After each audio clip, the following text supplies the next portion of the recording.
ఏంటి బాధ చెప్పు చెప్పేంటి ఏంటి అవుతురండి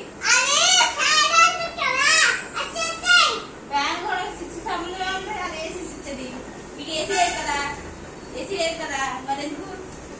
ఎందుకంటున్నా ఏకు ఏకు